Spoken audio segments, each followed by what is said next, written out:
ہمارے ہاں جو مذہبی طبقہ ہے یا آپ مذہب کا علم حاصل کرنا چاہتے ہیں، آپ اپنا اختصاص یا اسپیشلائزیشن پیدا کرنا چاہتے ہیں، اس کے لیے باقاعدہ ایک نظام بنا ہوا ہے، درس نظامی کا کہیے، مدارس کا کہیے، یونیورسٹیوں میں بھی جامعات میں بھی کچھ نہ کچھ نظام چل رہے ہیں۔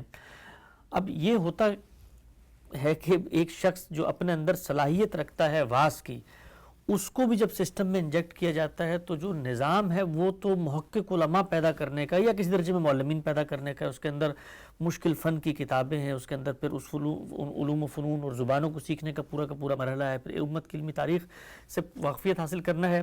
آپ کی نظر میں اگر کوئی شخص دین کا واعظ بننا چاہتا ہے تو اس کو بھی اپنی ذات میں پہلے تو انکریج کرنا چاہیے، اس لیے کہ لگتا یہ ہے کہ اس کو دین کا عالم بنانا ہے، عالم کے اندر سے واعظ نکل آئے گا، یا شروع ہی سے اس کی ٹریننگ ایک واعظ کے طور پہ ہونی چاہیے؟ یہ تو پورے نظام تعلیم کا مسئلہ ہے جو آپ نے شروع کر دیا ہے۔ ہمارے پورے نظام تعلیمی میں اس چیز کا خیال نہیں رکھا جاتا۔ یہ ہمارا جو جدید نظام تعلیم ہے اس کی بھی خامی ہے کہ فرد کی ضرورتیں کیا ہیں اور معاشرے کی ضرورتیں کیا ہیں۔ فرد کو اللہ تعالیٰ نے متنوع صلاحیتوں کے ساتھ پیدا کیا ہوتا ہے، اس وجہ سے یہ ضروری ہے کہ پہلے کوئی 8 سال کی تعلیم زیادہ سے زیادہ ایسی ہو سکتی ہے جسے آپ بالکل ہی مشترک کر دیں، یعنی بنیادی چیزیں سکھانی ہیں۔ کچھ فنون ہیں جو ہر شخص کے لیے جاننے ضروری ہے۔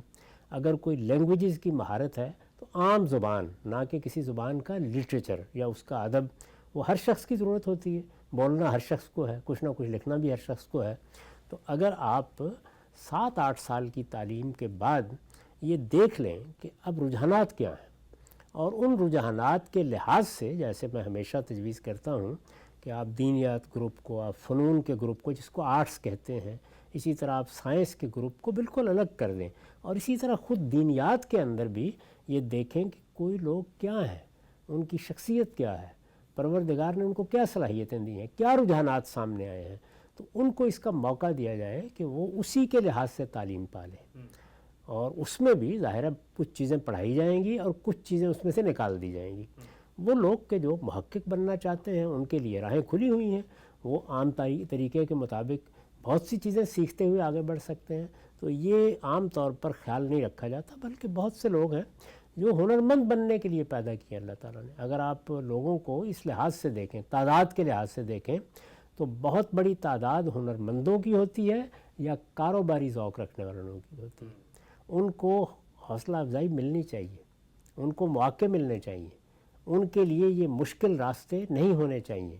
اللہ تعالیٰ نے ان کو جس خدمت کے لیے پیدا کیا ہے وہ اس کے لیے تیار کیا جائے۔ یہ اہتمام ہماری جدید تعلیم میں بھی ہونا چاہیے۔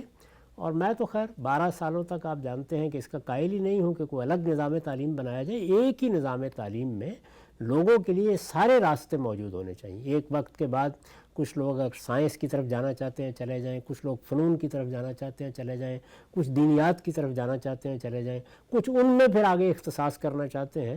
تو اس طرح درجہ بدرجہ سب لوگوں کے لیے مواقع پیدا کرنے چاہیے۔ دینی مدارس کے نظام کو بھی اس پہ غور کرنا چاہیے۔ وہ ایک لگے بندے طریقے کے اوپر کب تک چلتے رہیں گے؟ میرا خیال ہے کچھ تبدیلیاں کی بھی ہیں، یعنی بعض نئے لوگوں کے لیے کچھ اور طریقے اختیار کیے گئے ہیں۔ جو لوگ تعلیم پانے کے بعد سیکھنا چاہتے ہیں ان کے لیے بھی کچھ مختصر نصاب بنائے گئے ہیں۔ تو یہی معاملہ اس میں بھی کر لینا چاہیے۔ مساجد کے لیے لوگ تیار کرنے ہیں، مثلا نماز پڑھانی ہے انہوں نے، جا کے مسجد میں کوئی خدمت بچوں کی انجام دینی ہے، اس کے لیے لوگوں کو تیار کر دیا جائے اور ان کی بھی تربیت کی جائے کہ اپنے حدود کے اندر رہ کر آپ تعلیم دیں، لوگوں کو بتائیں، جو لوگوں کی ضرورتیں پوری کریں۔ ہمارے گھروں میں بہت سے قاری حضرات آتے ہیں بچوں کو پڑھانے کے لیے، ہم کبھی بھی ان سے یہ توقع نہیں کرتے کہ وہ اس سے آگے بڑھ کر دین کے وہ مسائل حل کریں گے جو مثال کے طور پر اگر کہیں قاری طیب صاحب سے ملاقات کا موقع ملتا تو ان کی خدمت میں پیش کر دیں۔ اب ایک بڑا عالم اگر ملے گا تو اس کو عام قاریوں پر تو قیاس نہیں کرنا چاہیے، اور جو عام قاری حضرات ہیں اس سے وہ توقعات نہیں کرنی چاہیے۔ تو میرے خیال میں نظام تعلیم کے بارے میں تو ہر وقت غور کرتے رہنا چاہیے کہ وہ انسان کی شخصیت میں موجود تنوع کے لحاظ سے جتنا ہم آہنگ ہوگا، آپ کی سوسائٹی میں اتنا ہی خیر پیدا ہوگا، اتنی بہتری ہوگی، آپ کو بہترین لوگ ملیں گے، اور لوگوں کی صلاحیتوں کا بھی ضیاع نہیں ہوگا جس طرح کہ ہم کرتے رہتے ہیں۔